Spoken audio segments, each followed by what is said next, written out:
jamhira mon bandiraɓe sehlaɓe heɗotoɓe radio jowol sare garti hannde oɗon ñalawma altini hawri ko ñalawma sappo e jeeɗiɗi lewru mars hitande ujunnaji ɗiɗi e nogas e joyyi ɗum noon hawri oɗo saha joni ko waktu jeegoɓe toon to Washington hawri ko 10 heures toon to Dakar 11 heures toon to Paris ɗum noon hawri ko 1 heure du matin toon to Riyad habruji moɗon e ndemgal Pulaar titre men ɓuuri mawnude ne wayno ko toon to États-Unis kanko Donald Trump kadi eɗen ñalawma he ko haali wi wonde ko kala ko kanko président Joe Biden yaafino yimɓe o yaafinoɓe ene wayno ɗum wonde ko anilowo ɗum ɗon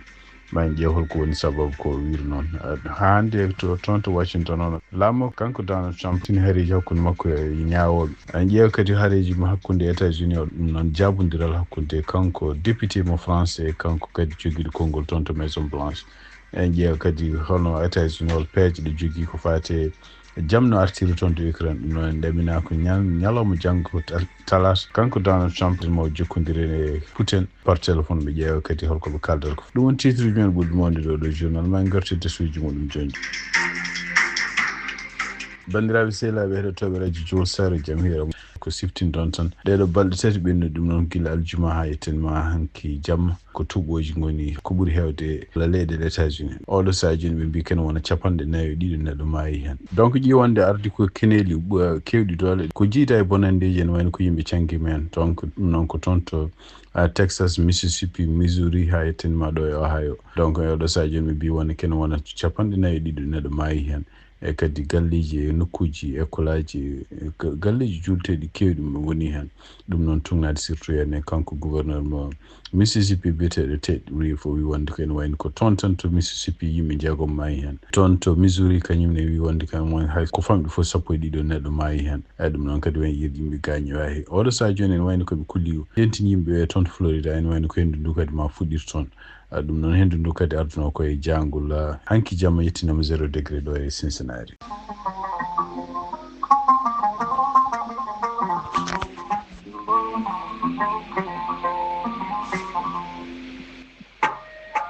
bandiraɓe sehlaɓe heɗotoɓe radio jowol sare ko siftinɗon tan hande ñalawma altini hawri ko ñalawma sappo e jeeɗiɓijo lewru korka ɗum noon ko fate nde humte oɗo ñalawma hande humtete ko 7h46 janggo kejjari foti dartade ko 6h40 donc kumtade janggo foti dartade ko 6h31 minutes ɗum noon ko ñande talata ñande alarba ko 6h29 foti dartade pour kejjari ko fate kumtade noon ene wayno ko ñande talata janggo no mbiɗen ni altine en kaali ko 7h47 woni nde humtete ɗum noon ñande janggo talata ko 7h48 ɓawa janggo 7h49 ene wayno ñande alhamis nde wona ko 7h50 donc ko fate kadi korka ene wayno en mbawino jokkodirde hono Henry Anne ɗum noon ko kanko woni directeur exécutif e Juma Worcestershire kadi won gueɗe ɗe ganduɗa kanko imamu mo haalno ko fate zakat ɗum noon ma en ƴeew kadi jokkodirde makko Seydi Anne bisimilla ma eyi dende a salminama juuram eyi jarama no fewi e namdal ngal eyi ko fate zakatul fitre eyi ɗum ko mbiyata enen mbiyata ɗum mbisak mbiɗen ko moodi korka wiyete men anda eyi zakatul fitre ɗum ko askal korka ɗum noon taƴa hen hikka ko kala hen neɗɗo gonɗo e nder galle so tawi joni a jogui ɓesgu ko an e joom suudu ma walla taw ka debbo an e joom galle ma aɗa jogui mbiyan joni aɗa jogui sukaɓe tato eyyi an e joom galle ma walla an e joom suudu ma goto mon fof ko sappo e ɗiɗi sukaɓeɓe kañumen goto hen fof yoɓante ko sappo e ɗiɗi eyyi ɗum noon fawi koye bawɗo so tawi neɗɗo ne wawi kattanɗo tawa jeeyaka e miskino mo wawa kam mo fawaka kono kala bawɗo wadde sappo e ɗiɗi neɗɗo foof sappo e ɗiɗi neɗɗo gonɗo galle he fof ko sappo e ɗiɗi yoɓante eyyi ɓuuɗi sappo e ɗiɗi eyyi ɗum woni ɗum noon neɗɗo galle fof ko sappo e ɗiɗi yoɓata ko fate zakatul fitre ko ɗum taƴa koyde ko noon ko fidiya noon firti ko so tawi neɗɗo ne jogui gantu wawa hoorde senno yoɓa ɗum joni so tawi a wawa hoorde aɗa yoɓa ko wiyete fidiya ko kada ñammina miskino ñalawma fof no worno ko ñamminta ɗum ko ɗum taƴa ko sappo e joyyi ɗum ko taƴa ko ñalawma fof ko sappo e joyyi ɗum woni fidiya o so tawi joni neɗɗo wawa hoorde te ne foti yobde korka ka kono wawa ɗum yiɓide hoorde saabu no wonde gantu ko wayno cellal ɓandu en ni ko ganduɗa waɗa ɗum ko wonde cellal ɓandu ha wawa hoorde docteur wi ɗum wawa hoorde kono ko ma yoɓa ko fidya o wiyete ɗum ko 15 ñalawma fof ɗum neɗɗo yoɓata 15 e ɗum ko fidya o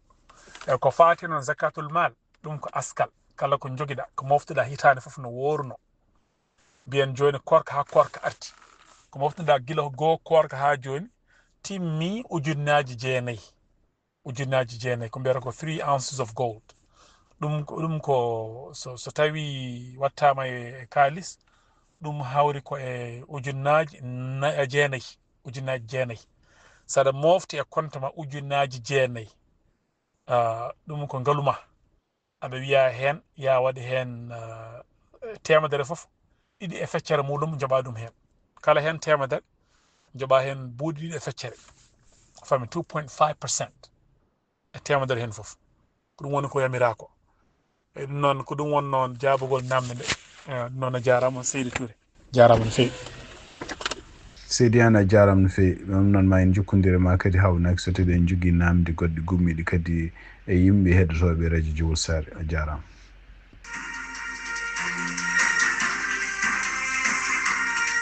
bandiraɓe sehilaɓe heɗotoɓe radio Djowol Sare jaam hiire moon no mbinoɗen ni kadi habaruji men États-Unis d'abord ko siftinde hono kanko président Donald Trump e nder kadi communiqué walla e nder bindol ngol windi kadi e social media o wi wonde koye kala yimɓe ɓe ganduɗa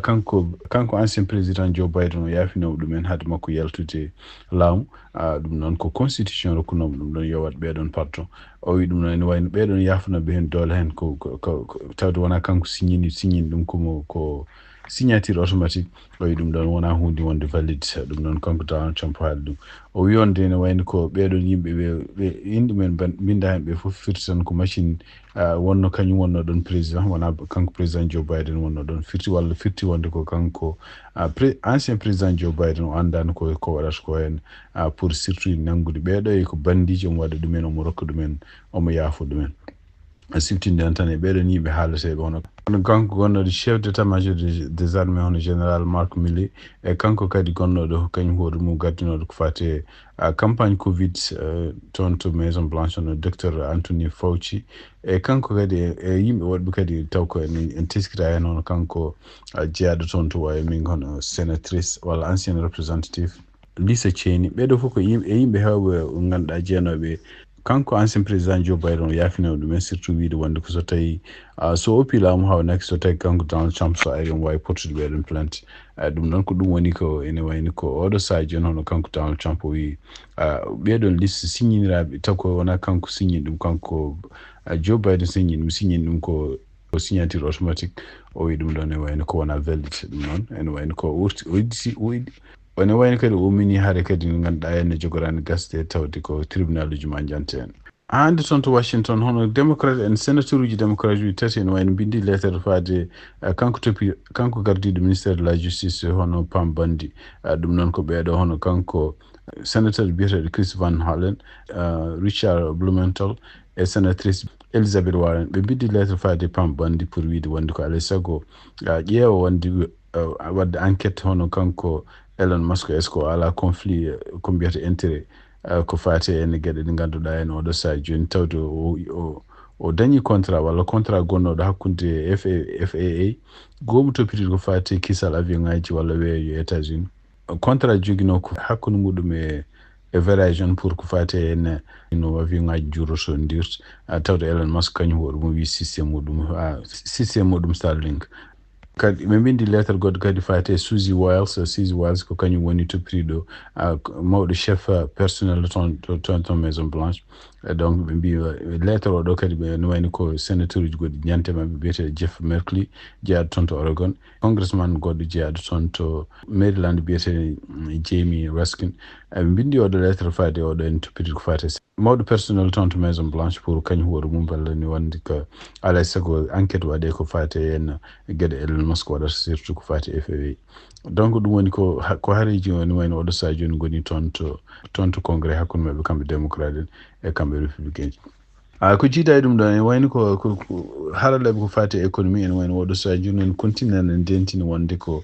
gueɗe ɗe ganduɗa kanko Donald Trump min ɗum surtout ko mbiyata haareji patuɗe en ɓeydude fereji duwagne hakkude produit ji gummotoɗe caggal leydi en wayno ɗum ɗo koko jogori wadde batande bonɗe wonande ngaalu leydi ndi en wayno oɗo sa joni tugnade hande statistique ɓeɗon haralaɓe kalata en wayno ko yimɓe sodoɓe bitikaji walla won bitikaji men puɗɗima jogade caɗele dañde marchandise gummotoɗe caggal leydi ɗum noon en wayno ko teskitata tan oɗo saha joni ko guila ko fate ɓoccode ha ko fate kosomeji ha ko fate tewuji men gummotoɗe caggal leydi en wayno puɗɗima dañde caɗele surtout kadi yimɓe koɓe kaali hen kadi en wayno ko usine aji kewɗi pewnanoɗe otoji taw koye jamɗe ɗe gummotono ko caggal leydi puɗɗima kadi jogade caɗele hande laamu makko kanko Donald Trump ɓe continue haareji contre ñawoɓe ɗum noon ene waɗi ko teskira tan ñalawma balɗe ɓennuɗo en ɓe dañi caɗele seeɗa hakkude mabɓe ñawowo goto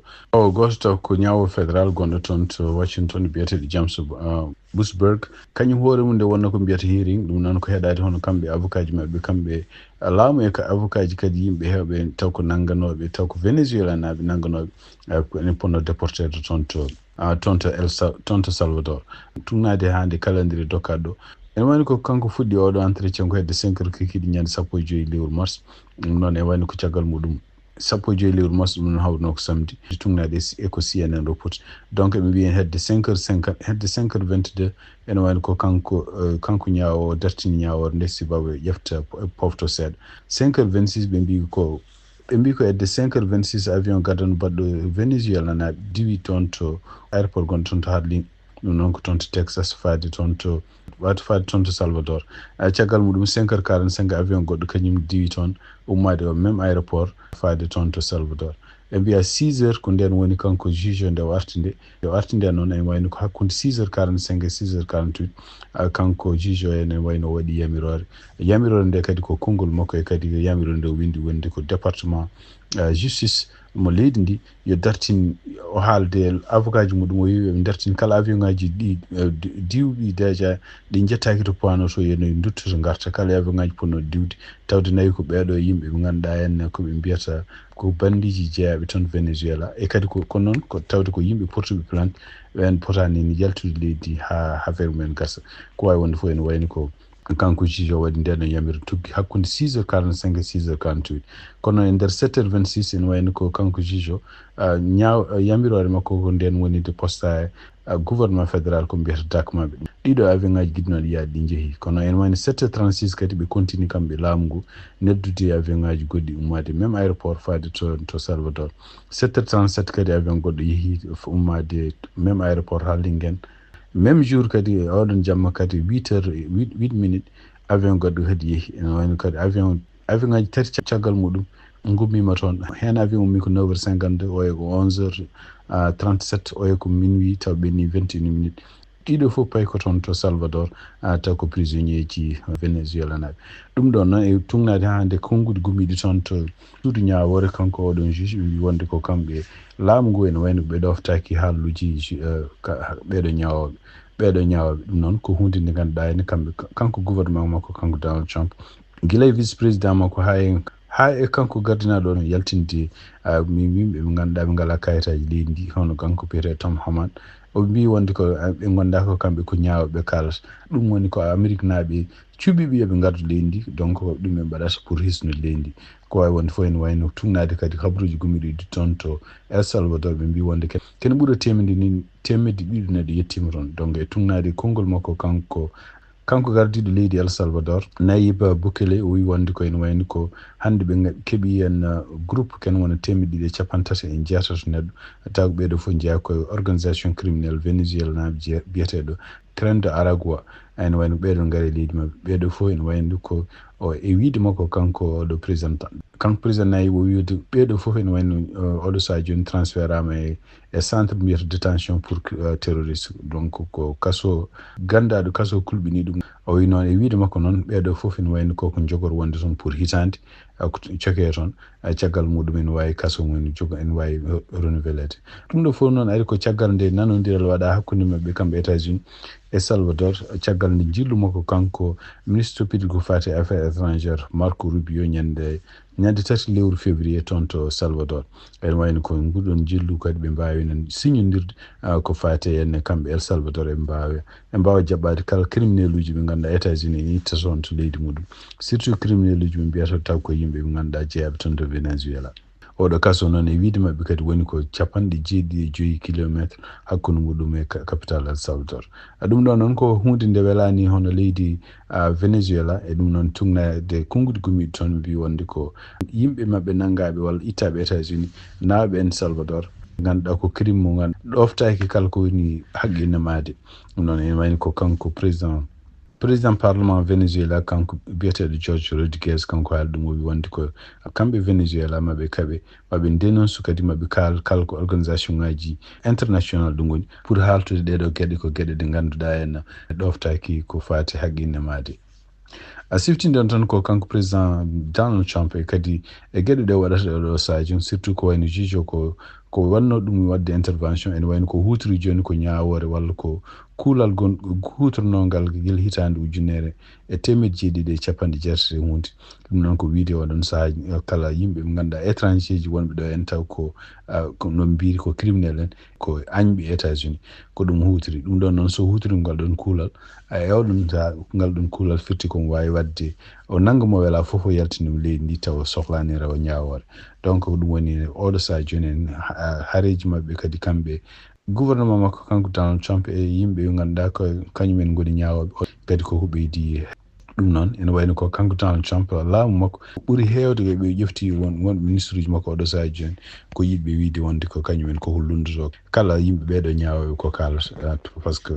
kanko Donald Trump il faut waɗa kala ko wino waɗa on waɗano américain ji nde waɗata campagne de hande habaruji men toon to États-Unis ne wayno ko hande kadi uuri kadi nan continue ummade hakkude kamɓe français kamɓe États-Unis ɗum noon ko caggal nde kanko gardiɗo joguiɗo konngol toon to maison blanche biyeteɗo Caroline Levitt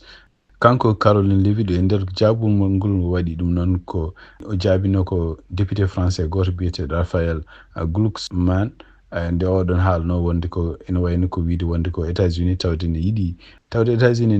ene ɓeyde fereje ko duwagne kala produit ji gummiɗo Europe ɗum noon ne wayno États-Unis ne foti artirde statut liberté gonɗo toon to New York ɗum noon e wiidema ko kanko oɗo debbo wi wonde ko ene wayno ko sinno wonano États-Unis walla sinno wonano américain ji hono français ji ha hande tawne ene continue haalde ɗemgal allemand ji o wi wonde ko ene wayno ko français ji ne poti wonde reconnaissance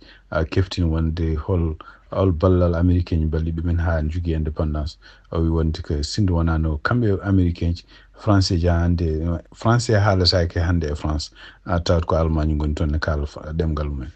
cakkirde no habaruji men hono ko kanko Donald Trump en wayno ɗamina janggo mo jokkodire hono Vladimir Putin ɗum noon par téléphone ɗum noon kadi haala maɓe jogori wonde koko fate holno jaam dañira toon to Ukraine kono noon ene wayno ko haraleɓe hewɓe sikkitiɓe wonde kanko Donald Trump ene wayno ko est ce que mo jogori wawde wadde pression e Putin paami déjà wonde ko kanko waɗa ko kala ko Putin haali ko ɗum jogori jabde ɗum noon ene wayno ko hay Vladimir Zelensky kañum hoore mum ɗaminaki no feewi wonde ko kaldigal ngal ma yaaru no yiɗirni kono ene wayno ko kañum hoore mum won continue hande wiide wonde ko kala proposition mo Amérique waɗannoɓe ene woni d' accord muɗum pour surtout yen jeygol darto toon to Ukraine kene woni balɗe 30 moins ha jaam duumiɗo ha arta toon to Ukraine bandiraɓe sehlaɓe heɗotoɓe radio Juro Sar habaruji mon ɗemgal Pulaar gasi haala ɓen mbaali jaam ha jankoro on jarama